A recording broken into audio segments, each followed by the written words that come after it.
Hello guys, welcome to the Game Philosopher, my channel where we discuss anime and manga and gaming and philosophy. So after watching the previous two episodes of My Hero Academia, and by the way, you might want to realize that you need to get caught up to at least episode 50 before you actually watch this video, otherwise there are some very major spoilers, and I don't want to spoil this show for any of you. But if you don't care, just don't push pause. But if you do care, go to Funimation.com and watch it.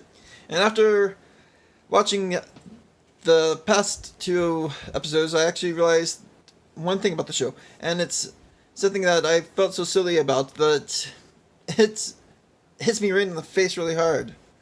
In fact, it's so silly that I didn't notice it before. I really want to just hit my head against the wall until I have a very bad headache.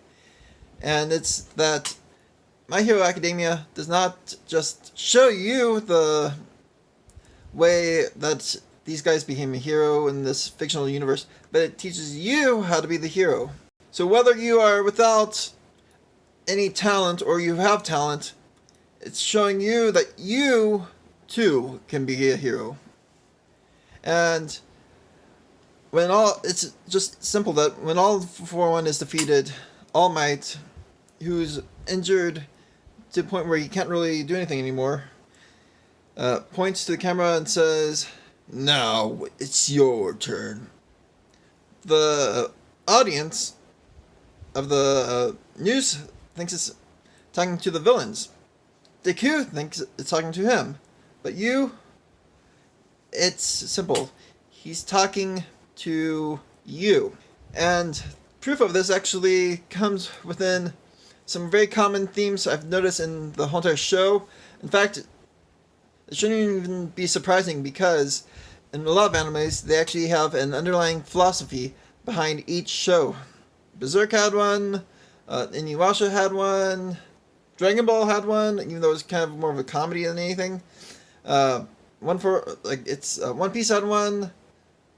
Pretty much a lot of them have them. Even Naruto, which is one of my favorites. So, one of the big proofs of the fact that this show is actually teaching you to be the hero, you to be a hero, of course, even though you don't have any special powers, is that the theme songs actually tries to encourage us to do it. The Odd Future, for example, starts with "I keep my ideals with me." And with some of the English translations, it says, "My fate is mine." The second theme song actually, no matter if you're looking at one translation or another, it's about a hero or about being a hero who wants to do the right thing. He can't really just show his peace sign. He has to actually act, and he sometimes feels alone. And that's just my interpretation of the song. But you could always just read the lyrics for yourself. You'll see that it actually teaches you the importance of being a hero. Then you also have the big references to the pro heroes, and we actually learn certain ideas from each. All Might, for instance, and his master, that you have the idea of first doing it, just doing it, that you don't really think about it, you just go ahead and do what's right, you don't need to hold yourself back, you just do it. Then you also have the idea of greeting the world with a smile, and what that means is that you're practicing cheerfulness. You are convincing yourself to be happy even in the moments of trial, and to show no fear, that you'll be strong and everything will be alright in the end, whether or not you're successful. In episode 50, All Might teaches Midoriya that it's no longer good to just be a fanboy, but to become a hero, to become the successor of the symbol of peace. This is then associated with the elegant victory getting Midoriya's mother to change her opinion about withdrawing Midoriya from UA. And one of the most interesting parts of this is that when All Might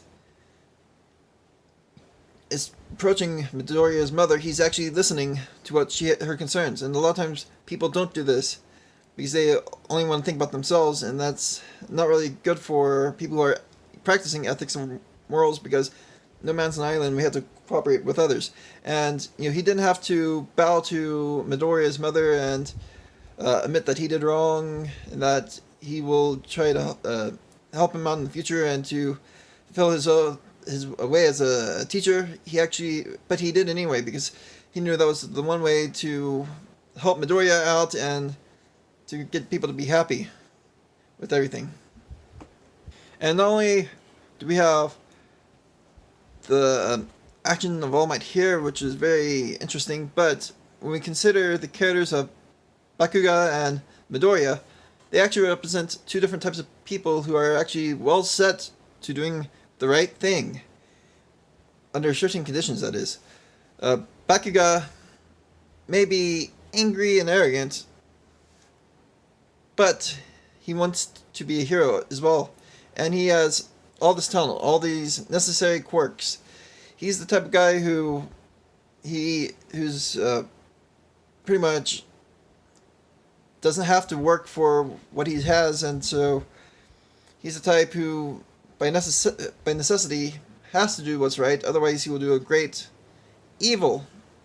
And in order to be a hero, the big thing is that he has to learn how to not be angry and arrogant all the time, and to show benevolence to others.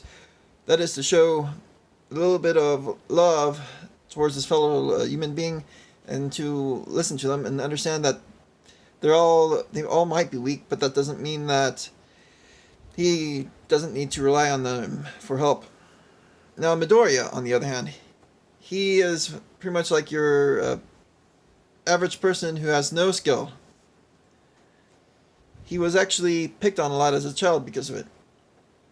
His quirks didn't exist, except for when All Might actually gave him the quirk. And even when he received the quirk, he also had to learn how to make sure his body could handle it.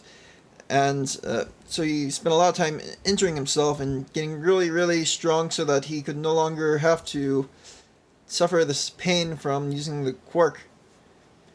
And the big thing about Midoriya is that he actually is able to study, and when he studies, he thinks and he improves, just like how he trains.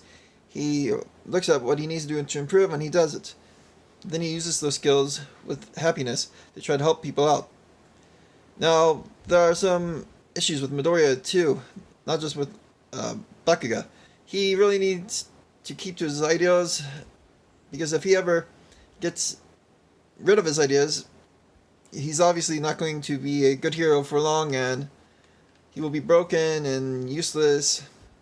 And you see this happen in a lot of different comics. Of course, it hasn't happened yet in the My Hero Academia, but it probably might happen in the future, and I think that would be a very interesting thing to show the fall of Deku when he's older as a pro hero. Now, on the other hand, we do not have quirks in the sense of the show. We do not have special powers, but we all have unique talents. We all have unique interests, and we cultivate them every day when we do what we're interested in, or we practice a new skill and try to learn more and more. And in that, we can actually be more like Midoriya.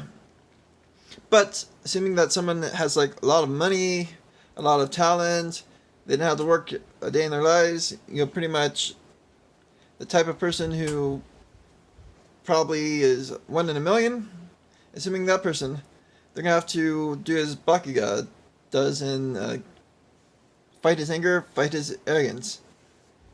And I believe that when we look at the morals and the ethics to cultivate ourselves, it always has to be within the grounds of who we are, that we don't give up who we are, and that we look at our talents, we look at our interest, we decide what we need, what we want, Then we look at the morals, and the morals will show us the way, because, as I've said in previous videos, that the whole purpose of moral philosophy is character building, to make ourselves better, not just in terms of being a better or a good person to do the right thing, but better in general. So as we practice our ethics and morals, we may be molded by the philosophy of morals and built into better people, such as Midoriya, who came from weakness and being picked on to becoming a very mighty hero who got all one for all and has the necessary condition to fulfilling his dreams and helping a lot of people out in the meantime. Now I say it is best that we say that we are the next symbol of peace, and that we should view ourselves that way, so that we should know to do what is right and to avoid what we know to be wrong, and work on ourselves daily to become able to help people and create opportunities to change the world from the silver line to a more honorable and virtuous place. This is the Game Philosopher. Thank you for watching.